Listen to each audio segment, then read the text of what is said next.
The knocking came just after midnight, measured, deliberate, too calm to be random. I hadn't been asleep.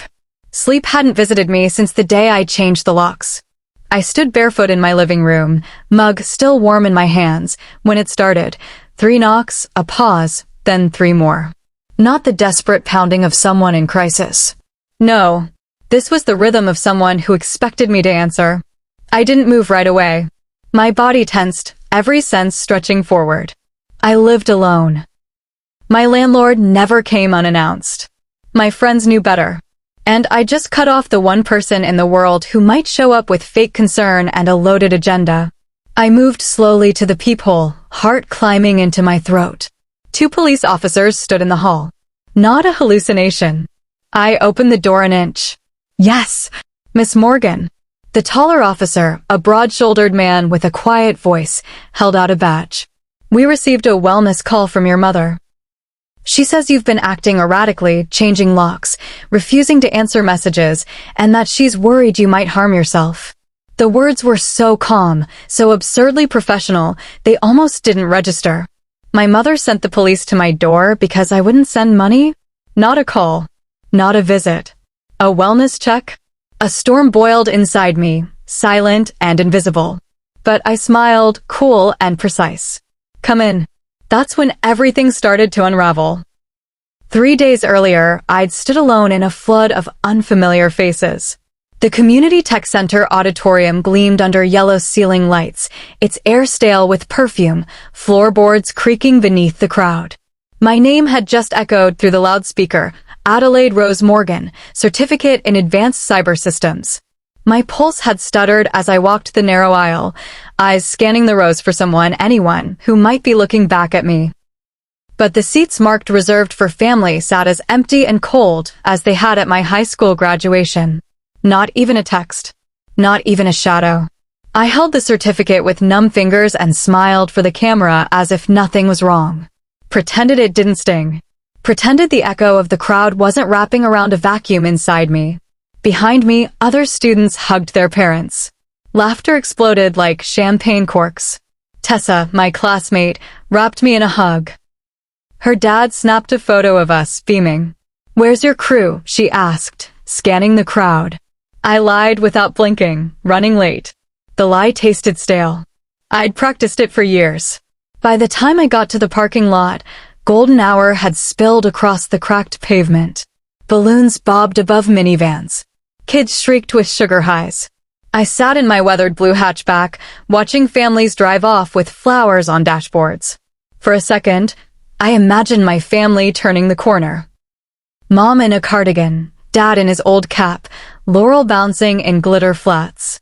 But that version of reality was a ghost, and ghosts don't drive to Crestfield. They hadn't come to my community college graduation either. Back then, Mom said Laurel had a talent showcase. Dad sent a thumbs-up emoji. No call. Just silence. Always silence until money was needed. I had spent my entire adolescence trying to earn love like a bonus check. I got my first job at 15, slinging overpriced coffee to early morning commuters while my mother sent texts. Laurel needs a guitar. Laurel wants a new phone. Just a bit extra this month, Addie. Always Laurel. Always just a bit. And always, thank you, the kind of thank you that felt like chains, not gratitude. I used to believe her when she called me the reliable one. Now I knew what that really meant, the one she could drain dry. When I got into Crestfield's Accelerated Cyber Systems program, I thought things might change. That if I built something real, skills, a path, a future, maybe she'd see me as more than a bank account. But I hadn't expected the same story with a more expensive price tag. 3 days after the ceremony, I got the text. Need $1,850 for Laurel's debut party. Urgent. No congrats. No, how was it? Just a dollar amount and a deadline. That was the exact moment something inside me cracked. Not like breaking glass, but like a fault line finally shifting after years of pressure. The kind of crack that doesn't make noise but changes landscapes. I opened my banking app, $2,017 in savings. Not much, but it was mine. I sent her $1 with a message, congrats. Then I pulled the spare key from the hallway dish and dropped it in the trash. An hour later, I changed the locks. The locksmith was a kind-eyed man who didn't ask questions. When he left, I stood in the threshold breathing in the metallic scent of new beginnings. I didn't know then that I'd triggered something far worse than guilt. I had, without realizing it, set off the first domino in a chain of events that would tear everything down. And it started with a knock at midnight. The officers left 20 minutes later, satisfied, polite, unshaken. Their visit hadn't escalated because I had made sure of that. My living room was clean, no signs of chaos, no pill bottles or overdue bills in sight. My laptop sat open on the coffee table, my certificate framed and already mounted above the shelf, and a half-full mug of Earl Grey still steamed quietly beside it. I had even smiled when they walked out, even though my hands trembled as I locked the new deadbolt behind them. That smile faded the second the lock clicked into place. I didn't cry. I didn't scream. I stood still in the silence that used to feel like peace and now pulsed with fury. My mother hadn't just crossed a line. She'd erased it entirely. She called the police and framed it as concern, when all she wanted was to punish me for drawing a boundary she couldn't control. I hadn't expected her to approve of the distance, but I never thought she'd use the law to drag me back into submission. That night, I barely slept. My eyes stayed open, fixed on the shadows in the ceiling corners while my thoughts spiraled. I couldn't shake the image of those officers standing in my doorway, their voices kind, their visit professional, and yet, all of it rooted in her power to flip a switch and make me look like a threat to myself. It chilled me more than I admitted. She hadn't needed facts or proof. Just a phone call and a good lie. I was still in my pajamas the next morning when I checked my phone and opened my banking app on instinct. I thought I'd distract myself, maybe refocus on job applications, maybe pretend I had a routine to maintain. What I didn't expect was the little red flag at the top of my screen. 2 new credit inquiries. Both recent. Both unfamiliar. Capital Edge Bank and Duracard Financial. My stomach dropped. I hadn't applied for anything. I hadn't filled out a single form since graduation. My hands went cold, fingers hovering over the screen like they could erase what I was seeing just by refusing to tap. But I did.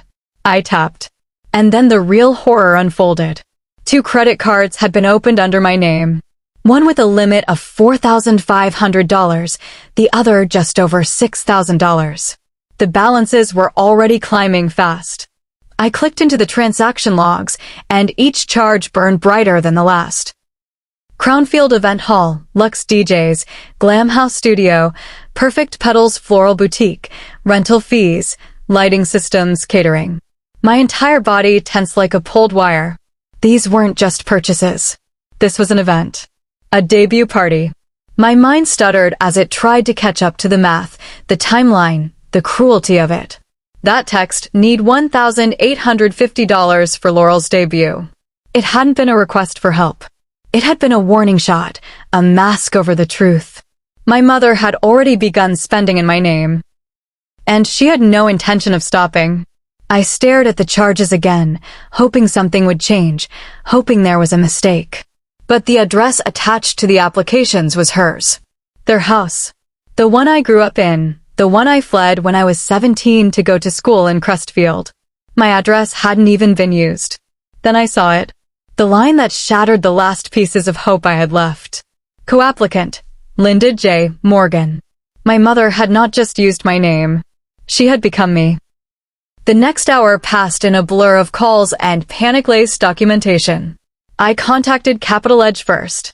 A woman named Natalie answered, chipper and calm, until I explained why I was calling. Her voice flattened as she read the file, then grew cold. This account was opened at our Riverbend branch. In person. With documentation. I swallowed. Was there a cosigner? Pause. Clicks in the background. Yes. Linda J. Morgan. My voice turned sharp, cold steel under a velvet cover. That's my mother. I didn't authorize it. Natalie was quiet for a beat longer than comfort allowed. We'll begin a fraud investigation immediately. You'll receive a packet via email. Please fill out the attached affidavit and include a police report if you have one. Oh, I had one. After the call ended, I sat still for a long time, the apartment so quiet I could hear the low hum of my refrigerator, the creak of the ceiling settling, the occasional whisper of wind brushing against the window panes. My hands itched to move, to retaliate, to do something. So I opened the voice recorder app on my phone and set it to standby. In Colorado, one-party consent laws were on my side. If I was going to confront her, I would have evidence this time. When I called, she picked up on the third ring. Her tone, sharp, unforgiving, "So you are alive." I didn't respond to the bait. I found 2 credit cards under my name. Both opened using your address. A silence. Then a practiced laugh, light and false. Oh, that. I was helping. You need credit history, Addie. It's good for your future. I thought I was doing you a favor. You forged my signature. It's family money. What's yours is ours. Laurel's debut is once in a lifetime. Don't be so dramatic. My voice dropped into something low and final. What's mine is mine. And what's yours is now under investigation. The silence that followed felt like standing on a frozen lake just as the first crack breaks beneath your feet. Then came the hiss, "You wouldn't dare." I didn't raise my voice. I didn't need to. I already did. I ended the call, saved the recording, and labeled it, Boundaries, Evidence 1. Outside, the sun had begun to rise, casting orange and gold across the walls of my apartment, catching on the new lock, glinting off the frame around my certificate. Proof of effort. Proof of escape. But for the first time, I wasn't staring at them with pride. I was staring at them like battle armor. Because this wasn't over. Not even close. And this time, I wasn't just defending peace. I was preparing for war. I didn't decide to meet them right away. For 2 days after that call, I moved through my apartment like someone trapped between 2 realities, one where I still believed family meant love, and another where I was finally learning it meant something entirely different. Every time I glanced at the email from the fraud department or replayed the recording on my phone, the truth settled deeper into my bones. I could not return to the old dynamic. Not even an inch. Not even for nostalgia. Some bridges aren't meant to be repaired. They are meant to be watched burn from a safe distance. And yet, when my mother sent a new message, short, clipped, furious, I felt something unfamiliar push me into motion. The text read, "We need to talk. Tonight. Bring yourself. No excuses." The entitlement in those words snapped whatever hesitation I still had left. I texted back a single line, "Tomorrow evening. 6 p.m. Archer's Diner. Public place." There was no reply, but I knew they would come. People like my mother never ignore an invitation that might let her regain control.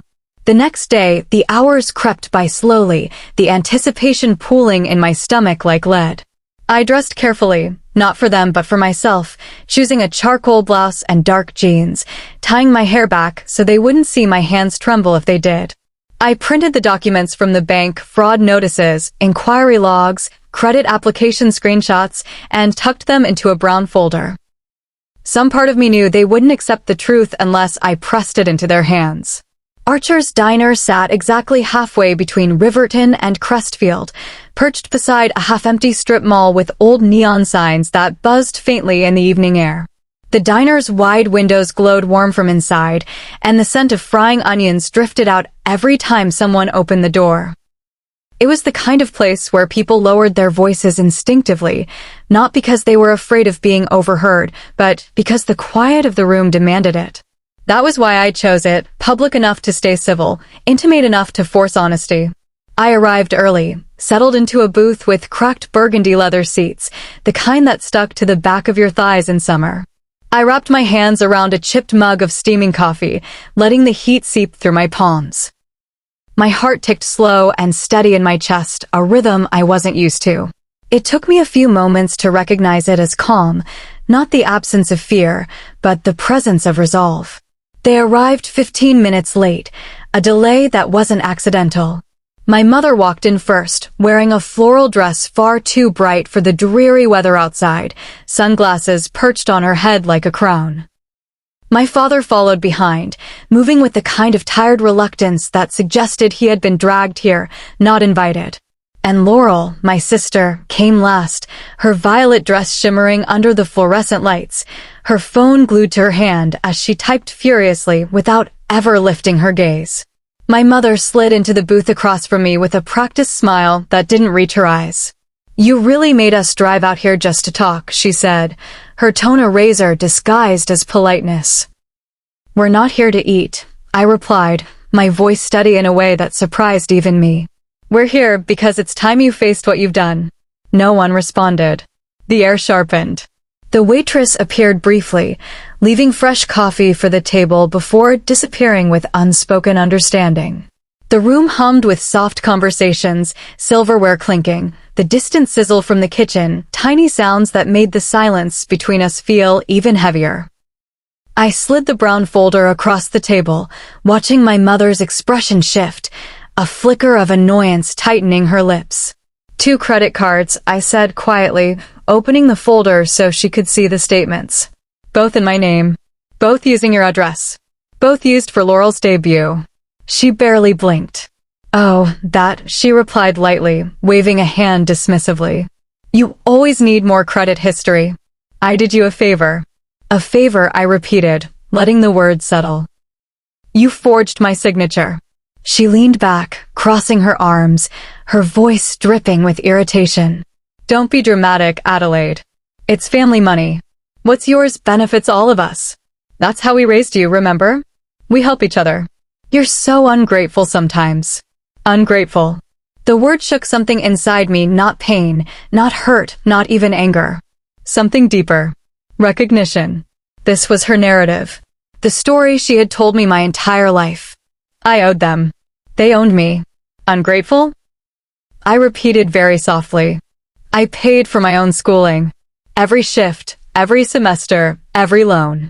You didn't contribute a single cent. She scoffed. We gave you a roof. Food. What more do you expect? Laurel has had bedrooms filled with new guitars and dresses and phones, I replied, turning to my sister. And the dress you wore for your debut? The violet one you twirled in front of the cameras? You paid for that with a card opened in my name. Laurel's thumb stilled. Her eyes flicked up to mine for the first time that night. Confusion. Embarrassment. Something else. She swallowed, voice barely audible. Mom said you agreed.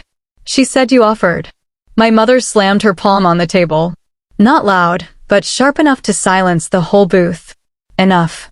You don't talk to your sister like that. I exhaled slowly. You used my identity. You used me. And when I stopped sending money, you called the police to my door. You tried to paint me unstable so I wouldn't fight back. My father finally spoke, his voice brittle. Sweetheart, your mother just got carried away. Let's not escalate this. We can fix it privately. But the time for private fixes had passed long before that moment. The fraud investigation is already open, I said, sliding one more paper forward. The bank has your signature, your address, your phone number. The accounts are frozen. They'll contact you soon.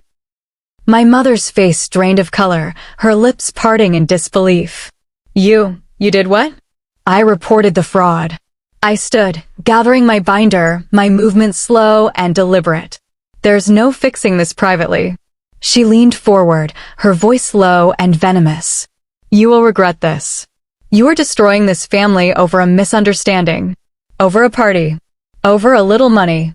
I shook my head. No. You destroyed this family the day you decided my identity was yours to use. I placed a few bills on the table for the coffee, my coffee, not theirs, and turned to leave.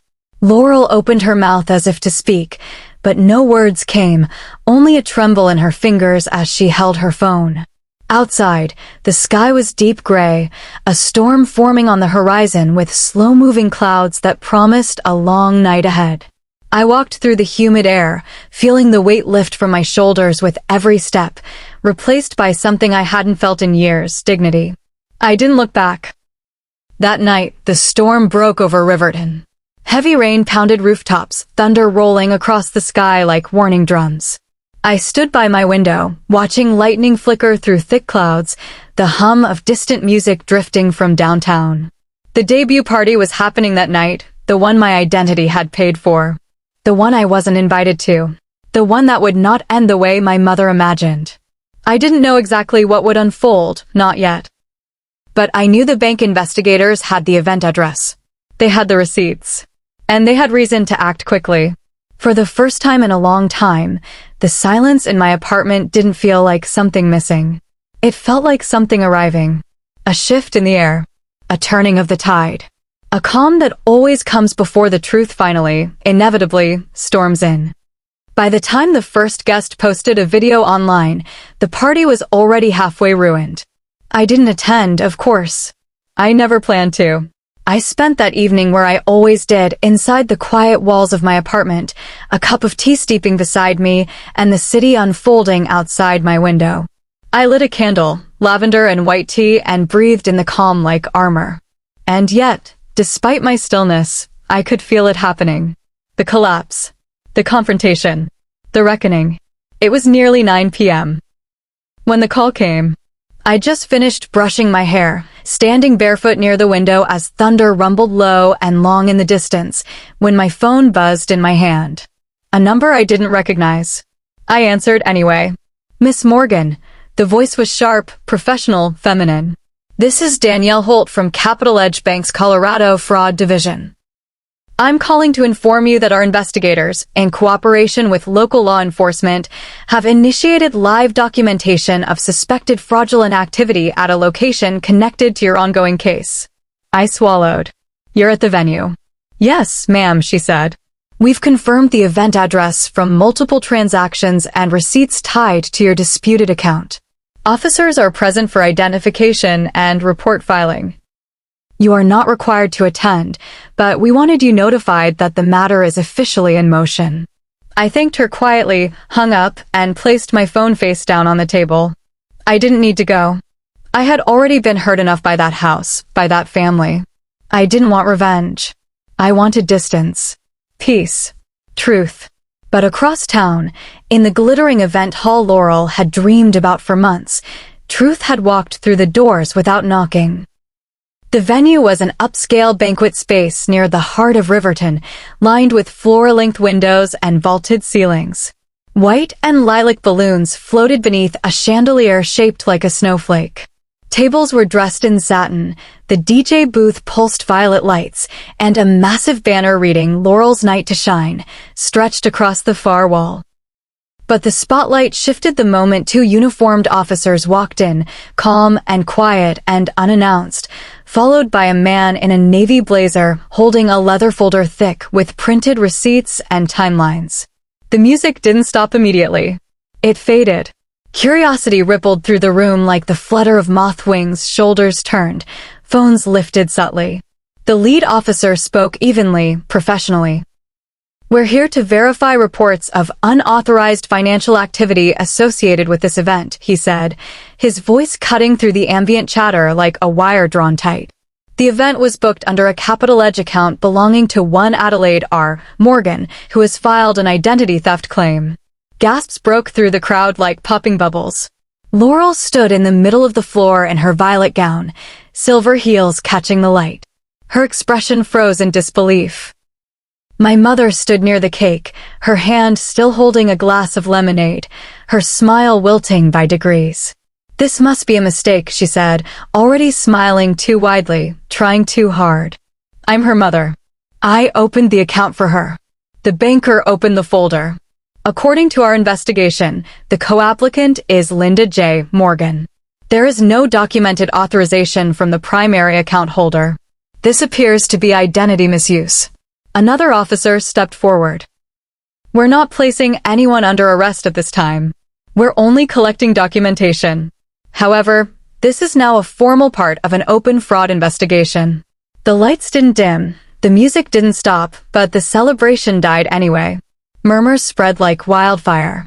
People whispered behind upturned hands, texted beneath the table, recorded from behind discreet camera flashes. Some stared with curiosity, others with discomfort, and some with quiet pity. No one stepped forward to defend my mother. She stood, speechless, her mouth open, searching for a version of the story she could control. Laurel's voice trembled. Mom, what did you do? My mother turned to her, eyes wide. I did it for you. Laurel stepped back like she'd been slapped. Her hands dropped to her sides, her phone slipping from her fingers, clattering onto the hardwood. A single thud that echoed louder than the entire conversation. Within minutes, the banker collected copies of the rental receipts, vendor contracts, even the DJ's invoice, all charged to the stolen account. The officers noted everything with quiet efficiency. The DJ unplugged his system. A server paused at the edge of the room, unsure if she should keep offering hors d'oeuvres or just quietly walk out. And slowly, like a tide retreating from shore, the guests began to leave. They didn't shout. They didn't judge. They just disappeared. Some clutched their purses a little tighter. Others avoided eye contact altogether. But they left. The last to go was Laurel. She didn't cry. She didn't run. She walked. Right past the cake. Right past the banner. Right past the mother who had sold out her name to throw a party she didn't ask for. Back in my apartment, the night was still and heavy. I sat on the couch, phone buzzing as messages started rolling in. One from Laurel. Are you insane? The police came. They said your name. Mom's freaking out. Everyone saw it. What did you do? And then another. Why didn't you just talk to me? I didn't respond. Not because I didn't care, but because they were all asking the wrong question. The question wasn't what did I do? The question was what did she think would happen when she used someone else's life as her own credit line? At 1:23 a.m., the final video went viral. Just 30 seconds. The officer reading my name aloud, the crowd gasping, the camera zooming in on my mother's shocked face. By morning, it had 500,000 views. People whispered. People commented. People speculated. But for the first time in my life, I wasn't ashamed. Because the truth, raw, unforgiving, and sharp as broken glass, was finally visible to someone other than me. And it was no longer a secret I had to carry alone. 3 days later, the official email came in, investigation closed. Resolution complete. A single line buried near the bottom confirmed everything I had fought for. Primary applicant, Linda J. Morgan, has acknowledged unauthorized use of credit and agreed to full repayment totaling $8,642. No apology. No explanation. No more lies. Just a quiet sentence in a digital letter. It wasn't victory with a parade, but it was enough. I read it twice before closing my laptop, then leaned back in my chair and stared at the ceiling. I felt like I had just finished holding my breath for an entire lifetime. Outside, the city moved on without me. People rode buses, bought groceries, called old friends, argued in line at coffee shops. No one knew what had happened at the debut party. Not really. But whispers moved fast in Riverton, especially once the video spread across local gossip pages. Someone at the venue had posted it to a fails and fiascos subreddit, and then it ended up on TikTok. I stopped counting at 600,000 views. The comments came in waves. You can't steal your own kid's identity and call it parenting. Imagine destroying your daughter's credit for some cake and a DJ. Justice has a quiet sound. I think we just heard it. I didn't reply to any of them, but I read them all. Because every single one was proof that I hadn't imagined it. That the things I had carried, guilt, confusion, fear, silence, weren't just ghosts I invented to explain my childhood. They were real, tangible, and I had finally dragged them into the light. The messages from Laurel came next. They started angry, accusatory. You humiliated her. You embarrassed all of us. But they softened over time, turned uncertain. Did she really do that? I didn't know. She told me you offered. And finally, I'm sorry. I didn't respond. Not because I didn't care, but because I needed to stop being the one who patched things. Sometimes silence is the boundary. And sometimes silence is the only language people like my mother can't translate into guilt. That week, I filled out federal FTC forms, froze my credit, signed off on every fraud affidavit. I closed every account my mother had touched. I changed the answers to all my security questions. I created new passwords, bought a shredder, checked my social security activity. And then, when it was done, I printed the final confirmation letter, the one that said I was clear, that my name was my own again, and pinned it to my wall, right beside my certificate from Crestfield Technical, right beside the locksmith's receipt. 3 pieces of paper, side by side like chapters in a story. Proof of effort. Proof of protection. Proof of freedom. That weekend, I bought myself a real bed frame. Not the metal one I'd been dragging from apartment to apartment since undergrad. A wooden one, with a headboard and drawers underneath and enough weight to feel like permanence. I built it myself over 2 days, using an old toolkit my grandfather left me before he passed, one of the only things I'd ever received from my family that didn't come with a condition attached. Each screw I tightened felt like a choice. Each drawer I slid into place felt like resistance to a legacy I didn't have to inherit.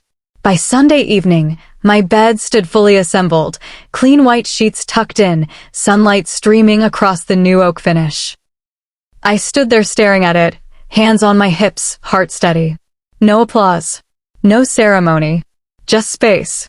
Just breath. 6 months passed. Autumn arrived in Riverton like a slow exhale. Trees turned copper and gold, and the air cooled enough to carry warmth in every breath. I walked to work most mornings now, headphones in, a thermos of coffee in my hand. My job at Nova Data Labs was small but steady. A cybersecurity analyst, surrounded by people who saw me not as someone who owed them, but as someone who brought something valuable to the room. It was the first place I worked where no one asked about my family, and no one cared how much I had sacrificed to get there. I had my own office now, just a desk, 2 plants, and a wall where 3 things hung in a simple row. My diploma, my employee badge, and the old lock I'd replaced. Together, they told the story of someone who finally said no. Not because I wanted to hurt anyone, but because I needed to save myself. Sometimes freedom doesn't come with fireworks. It doesn't feel like flying. It feels like silence that doesn't ache anymore. Like a room that stays clean because no one storms through it demanding things. Like a phone that buzzes less and less until you realize the absence of chaos is actually peace. And if you're reading this, if you've ever had to cut ties so you could finally hear your own thoughts, then I hope you know what I know now. You're not broken for choosing yourself. You're not cruel for drawing lines that others can't cross. And no matter what anyone tells you, you are not selfish for locking the door. Because sometimes the most powerful thing you can do is simply change the locks.